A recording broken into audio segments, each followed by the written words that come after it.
Claves de la semana. Seguimiento de noticias internacionales elaborado por CESTE. Bienvenidas, bienvenidos una semana más a nuestro repaso internacional de noticias.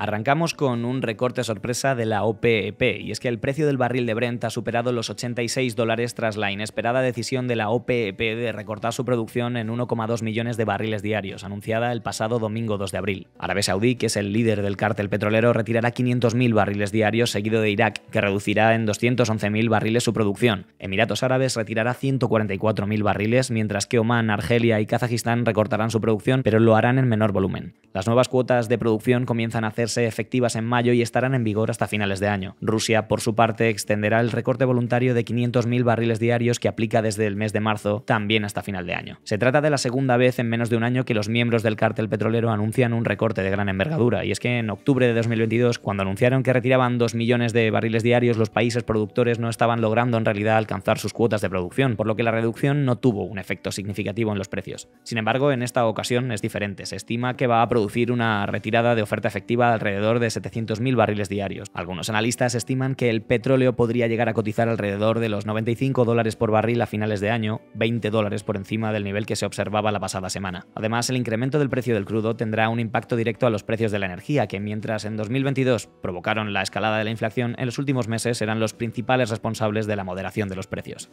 En Argentina se aprueba la cuarta revisión del acuerdo con el FMI. El Fondo Monetario Internacional ha concluido la cuarta revisión del acuerdo EFF firmado con Argentina en enero de 2022. Al cumplir todos los criterios cuantitativos que impone el FMI, el país latinoamericano recibirá inmediatamente un desembolso por valor de $5.400 millones. De dicha cantidad, algo más de la mitad se devolverá directamente a Washington para pagar los vencimientos de deuda correspondientes al mes de marzo, que tiene con el organismo multilateral. El resto pasará momentáneamente a engrosar las reservas del Banco Central y posteriormente se destinará a cubrir el vencimiento correspondiente a abril. Además, Buenos Aires ha conseguido que el fondo flexibilice el objetivo de acumulación de reservas, en atención al impacto de la fortísima sequía que asola al país, como consecuencia de la cual las pérdidas en ingresos por exportaciones se estiman cercanas a los $15.000 millones.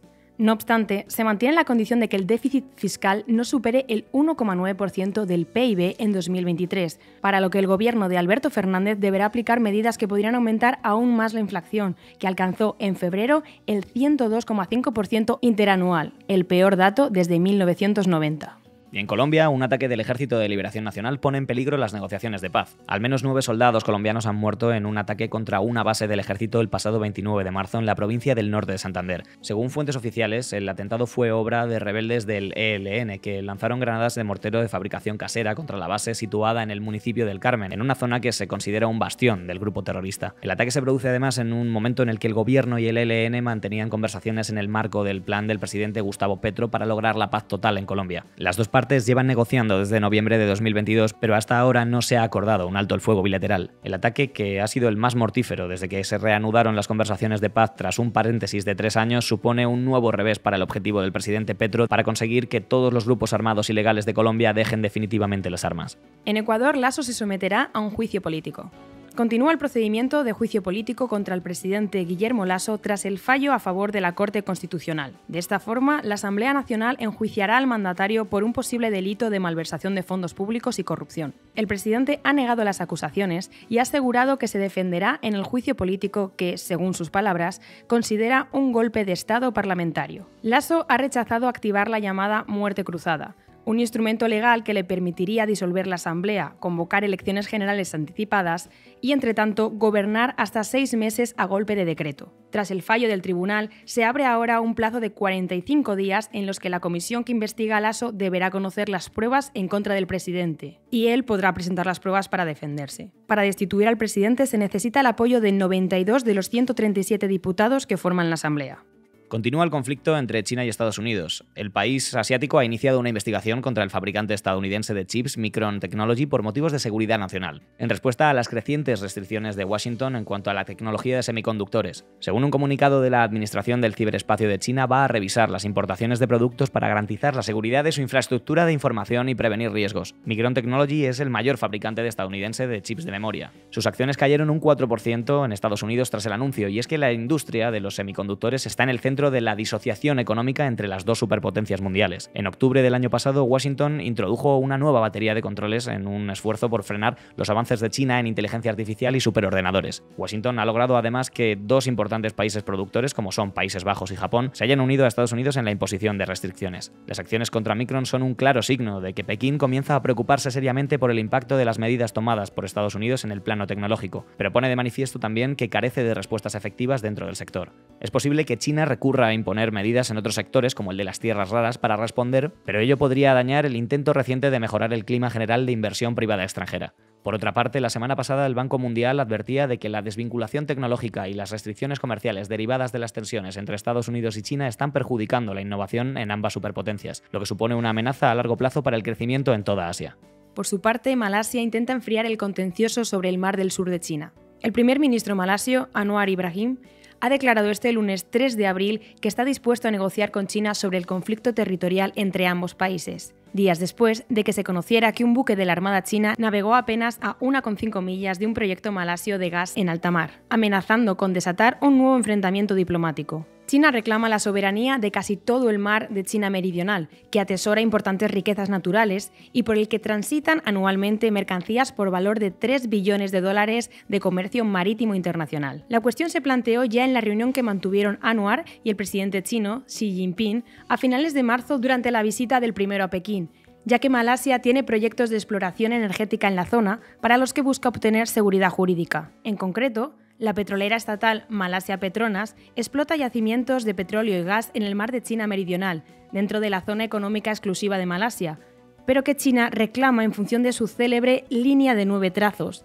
y que ha dado lugar a varios enfrentamientos provocados precisamente por la presencia de buques chinos. El portavoz del Ministerio de Asuntos Exteriores chinos, Mao Ning, declaró el lunes que no tenían conocimiento del incidente concreto, pero que los guardacostas operaban dentro de la jurisdicción china y su conducta era irreprochable.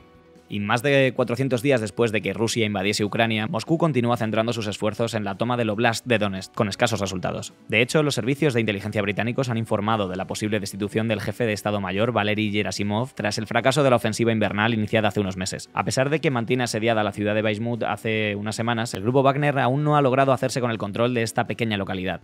Una victoria que, de lograrse, tendría un valor más simbólico que estratégico, ya que no supone un gran progreso sobre el terreno. Los escasos avances contrastan con el enorme coste en vidas que se ha cobrado la ofensiva militar para ambos bandos. Recientemente, el presidente Putin ha firmado un nuevo decreto para reclutar a 147.000 soldados más que se incorporan al frente en este mes de julio. Precisamente, las autoridades ucranianas están tratando de organizar una contraofensiva antes de que el ejército ruso consiga esos esfuerzos. Los gobiernos occidentales inicialmente esperaban que Kiev lanzase un contraataque de forma inminente, aprovechando el desgaste de los rusos y la llegada de material militar de los socios de la OTAN. Sin embargo, las autoridades ucranianas están intentando retrasar la ofensiva hasta el mes de junio, cuando se espera que mejore la situación en el terreno y sepan si efectivamente cuentan con armamento suficiente para llevarla a cabo. Y la actualidad en Egipto se centra en la subida de los tipos de interés. El Comité de Política Monetaria egipcio ha decidido aumentar el tipo de interés de depósitos en 200 puntos base, hasta el 18,25%, y el tipo de préstamo hasta el 19,25%. Las drásticas subidas se han convertido ya en habituales. La tasa de referencia se ha duplicado desde principios de 2022. La decisión llega en un contexto de elevadísima inflación,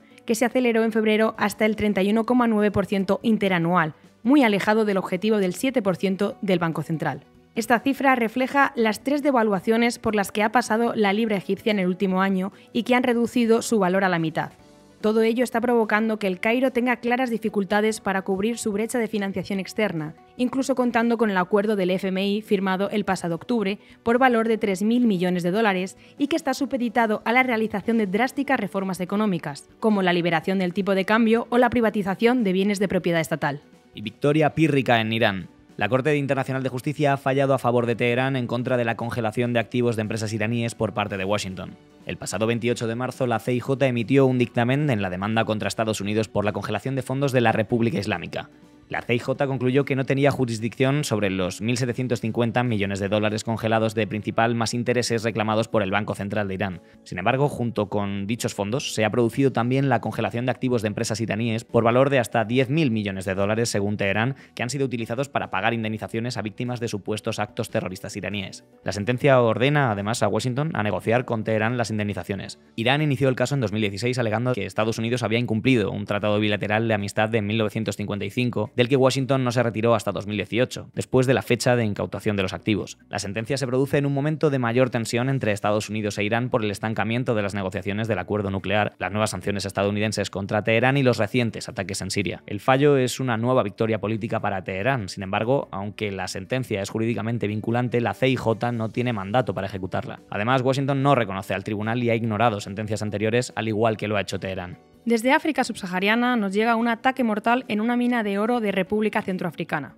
El ataque de un grupo armado a una mina de oro en Chimbolo, en el sur de la República Centroafricana, provocó la muerte de 9 ciudadanos chinos el pasado 19 de marzo y ha causado gran preocupación en Pekín. Todavía no se ha aclarado quién es el responsable del mismo, aunque el presidente de la República Centroafricana, Faustin Archange Touadéra, ha culpado a la coalición de Patriotas por el Cambio, una alianza de rebeldes hostiles a su gobierno. El CPC, por el contrario, ha negado su implicación y ha señalado a Wagner, el grupo de mercenarios rusos presentes en el país, en apoyo a Touadéra. Aunque este ataque ha sido el más grave hasta la fecha, no es el primer caso en el que se ven afectados trabajadores chinos. La riqueza mineral de República Centroafricana ha atraído a un amplio número de empresas extranjeras, entre las que destacan las de origen chino, pero la nefasta situación de seguridad del país africano deja a estas empresas a merced de los ataques de los grupos rebeldes. Desde 2021 se han registrado al menos 15 secuestros de ciudadanos chinos, aunque todos se saldaron sin daños personales. El presidente chino, Xi Jinping, ha firmado personalmente una directiva que pide un severo castigo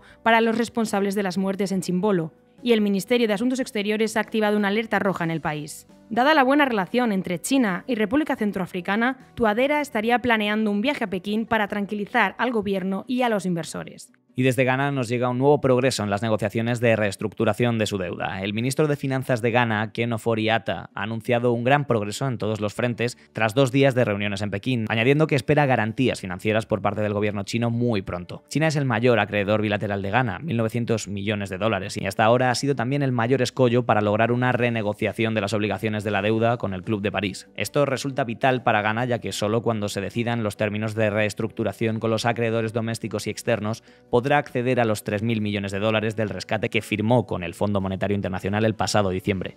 Para ello también debe cumplir con una serie de reformas económicas, entre ellas se encuentra la aplicación de nuevos impuestos sobre la renta de sociedades y productos como el alcohol, las bebidas azucaradas o el tabaco aprobados la semana pasada, con los que las autoridades quieren recaudar 340 millones de dólares para las arcas públicas. En cuanto a política monetaria, el Banco Central de Ghana aumentó en marzo el tipo de interés de referencia en 150 puntos base hasta alcanzar el 29,5%. Con ello trata de paliar una elevadísima inflación que en febrero alcanzó el 52,8% interanual, así como de atajar la depreciación de la moneda nacional, el CEDI, que ha perdido un 50% de su valor con respecto al dólar.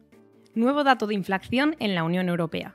La tasa de inflación ha caído en el mes de marzo hasta el 6,9% frente al 8,5% que registraba el mes anterior. Se trata del nivel más bajo desde hace más de un año, como resultado de la normalización de los precios de la energía tras la escalada que experimentaron tras la invasión de Ucrania. La inflación subyacente, sin embargo, ha registrado un nuevo máximo histórico, hasta situarse en el 5,7% como resultado del incremento en el precio de los alimentos y los servicios. Por países, Luxemburgo y España disfrutan de los precios más bajos de la eurozona, frente a las repúblicas bálticas que registran tasas superiores al 15%. En Alemania e Italia, por su parte, los precios en marzo se situaron alrededor del 8%. La evolución favorable de la inflación general contrasta con el mal dato de la subyacente.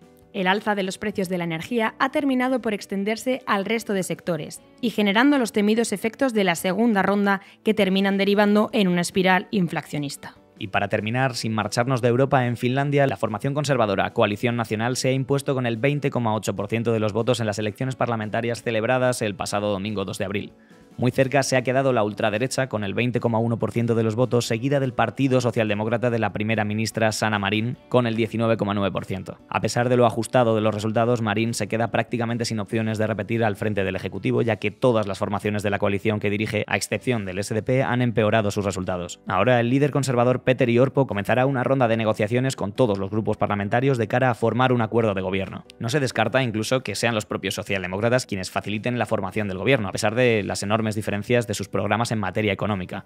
De hecho, la economía ha sido precisamente el asunto que más ha captado la atención de la campaña electoral. La inflación, el recorte del gasto o la elevada deuda pública han centrado sus debates, dejando en un segundo plano la seguridad nacional tras la invasión rusa de Ucrania. Marín, que en 2019 se convirtió en la jefa de gobierno más joven del mundo, ha gestionado con solvencia la crisis sanitaria provocada por el COVID-19 y ha dado un giro a la política exterior finesa, ya que ha abandonado la tradicional neutralidad del país y ha solicitado la entrada en la OTAN, que se hará efectiva en los próximos días. Pese a que cuenta con una gran popularidad entre la mayoría de la población, otra parte del electorado considera que no tiene experiencia suficiente para gobernar y le responsabilizan del deterioro del endeudamiento que ha vivido el país en los últimos años. Y hasta aquí nuestro repaso a las noticias internacionales de la semana, pero recuerda que puedes consultar muchas más desde el apartado de comunicación de nuestra web www.ceste.com. Hasta la próxima.